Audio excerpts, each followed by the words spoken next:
Hey gaming fans, so today's another Yu-Gi-Oh! Deck profile, and this one is for the GOAT format, and it's Sacred Crane Turbo. Well, I call it Turbo because the deck tries to pull out Sacred Crane as quickly as possible and abuse his effect of every time he's special summoned, you get to draw a card. So hopefully if you pull his effect off enough, you draw a lot of cards out of your deck. So anyways, let's get to the profile. I'm just going to move that over there. So obviously we're going to be playing 3 of the Sacred Cranes. So this is the card I've pretty much built this deck around, or at least tried to. So I mean, he's a light monster, 1600 wing beast.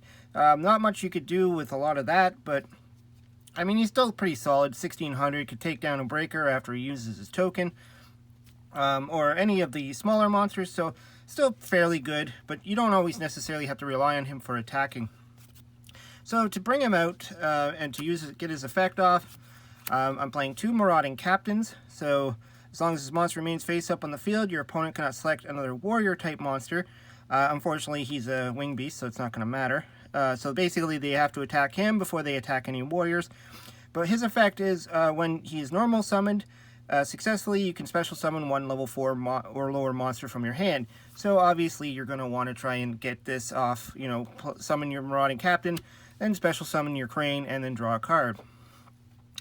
Then for the other card that we're using to try and get him out easily is Familiar Knight, which I think a lot of people aren't too familiar with. So this is a level 3 warrior, and when this card is destroyed and sent to the graveyard as a result of battle, each player can special summon 1 level 4 monster from their hand.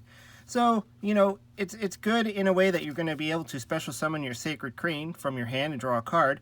But it does allow your opponent to summon a monster if they want to, and that's if they have a level 4 that they would like to special summon. And you know, maybe it's a good thing getting their monsters onto the field to try and get rid of them.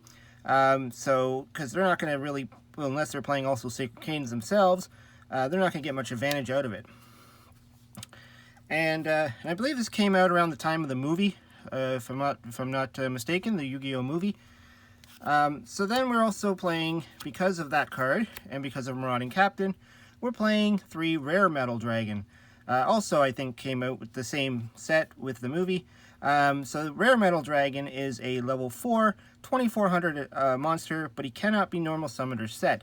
So you have to special summon this guy. So again, Familiar Knight and Marauding Captain will both do the job, along with a bunch of other cards we're going to have in this deck. But, I mean, this is a, you know, 2400, fairly big monster. You know, he sizes up to the Monarchs. He can run over the Chaos Sorcerer. Really good card if you get him onto the field, and especially if we're trying to get multiples onto the field. And one way of doing that is to also play Cyberjar. Now, if you can pull off Cyberjar, you can probably summon, you know, your Rare Metal Dragon and your Sacred Crane off of the Cyberjar effect, which would give you some pretty big monsters and an extra card in your hand. So obviously Cyberjar is weak to cards like Nobleman of Crossout, but you know, you just got to take chances. Sometimes you might even set your Familiar Knights, and if your opponent does have the Nobleman, they'll cross it out. If not, they attack into it, and then you get to special summon a monster. And then if they do Nobleman it, maybe you can then play your Cyberjar.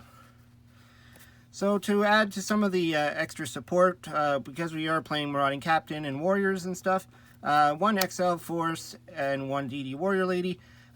These are just my options. You could play whatever you want. In these slots, if you want to play bigger monsters, that's okay. Also, because they are level 4, so if you do have to special summon it off of Familiar Knight, because remember, Familiar Knight only special summons level 4 monsters, not 4 or less. So it has to be a level 4 monster. And then, because we are playing Light and Dark, we have Chaos Sorcerer and Blackluster Soldier. So these are going to be your kill cards, pretty much. And because of the Sacred Cranes being light and the Rare Metal Dragons being dark, you're probably going to get your graveyard full.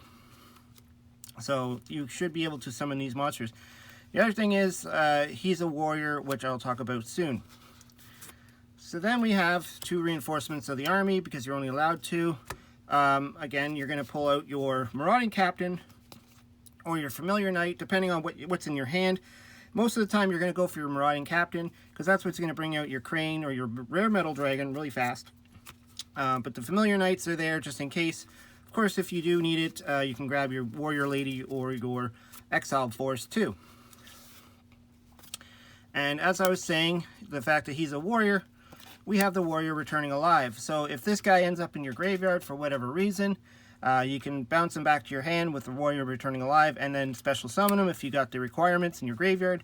Otherwise, you're going to be using this to bring back your Marauding Captain and your Familiar Knight plays. So then that way, cards like Rare Metal Dragon are seldom dead in your hand because you can always bring back a Marauding Captain and bring him out onto the field. And then, of course, Premature Burial. You need this in this deck because of your Sacred Crane plays. Sacred Crane's a great target, and if you have Rare Metal in your graveyard as well, you can premature it and, you know, get a big monster on the field. Otherwise, you're getting your Crane out and you're drawing a card. Then we have 3 Scapegoats. I put 3 in here because, you know, there is going to be a chance where you're going to draw in some cards you're not going to want to play from your hand. Like your Rare Metal Dragon might be stuck in your hand, and maybe, you know, 2 Familiar Knights only in your hand. So you might be low on monster count, so we're going to put the Scapegoats in there just to stall out a few turns. And because we're playing Scapegoat, we're going to play 2 Metamorphosis for your fusion plays on your Scapegoat. But you can also, if you want to, if you need to get a Sacred Crane into the graveyard, Light Monster into the graveyard for your Chaos play, you can Metamorphose your Sacred Crane or any other monster that's on your field, depending on what you want to do. And again, because we are playing these 3 Scapegoats, we get 2 creature swaps. Another good play with creature swap, other than goats, of course, is your Familiar Knight. You could normal summon it and then creature swap it over and then ram into it and get its effect, because he goes into the graveyard and then both players get to special summon a level 4. And of course we are playing 2 Monster Gates. I was debating on playing 3 Monster Gates because you do have the Scapegoat tokens to tribute off for them, and, you know, if you hit your Rare Metal Dragon, you can special summon it. If you hit your Sacred Crane, you can special summon it, draw a card. And if you miss the, you know, you could hit the Luster Soldier and it goes into the graveyard, then you can grab it back with your the Warrior returning alive. So, you know, it is a good card in here. So there's a lot of options there to tribute monsters and special summon. Then, of course, we're playing the Pot of Greed and the Graceful Charity, and the Mystical Space Typhoon. You're probably going, where's Duo? I'm not playing Duo in this deck. You can. I just don't put it in every single deck I play. Heavy Storm, you know, back row removal, pretty standard. And, of course, Snatch Steal, also pretty standard. You know, steal a monster if they have a Chaos Monster or something out there. Call It a Haunted is really good in this deck also. Again, same with Premature Burial. You're going to grab your Sacred Crane, or you're going to grab your Rare Metal Dragon, or whatever you need. Like if you need an Exile Force to go back out there and blow a monster off the field. And then some pretty standard traps. Sakuratsu Armor, Mirror Force, Torrential Tribute, and Ring of Destruction. All monster destruction cards, because you want to clear the field as fast as possible. Because you're not playing a whole slew of big monsters. I mean, you are playing Rare Metal Dragon and Chaos, but a lot of your Sacred Cranes and stuff, they're all small monsters, so you want to deal with your opponent's monsters. So that's the deck. Then we have the Fusion. Because we are playing Metamorphosis, we're definitely going to have our Thousand Eyes Restricts. No reason not to. Perfect card to get rid of your opponent's monsters. And then, because we have a wide variety of levels, if we need to metamorphose anything, we got a 3, which is Flame Ghost. He's a dark Flare Dragon, again, a dark. I need to figure out if there's a light fusion monster I can use to get a light monster in the grave, but that's okay. In case you need to, you know, use your Chaos Sorcerer effect, and then you can metamorphosis into a monster that can attack now.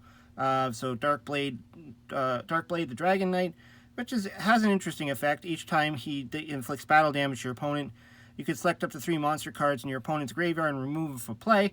So you're going to disrupt their Chaos plays, which is cool.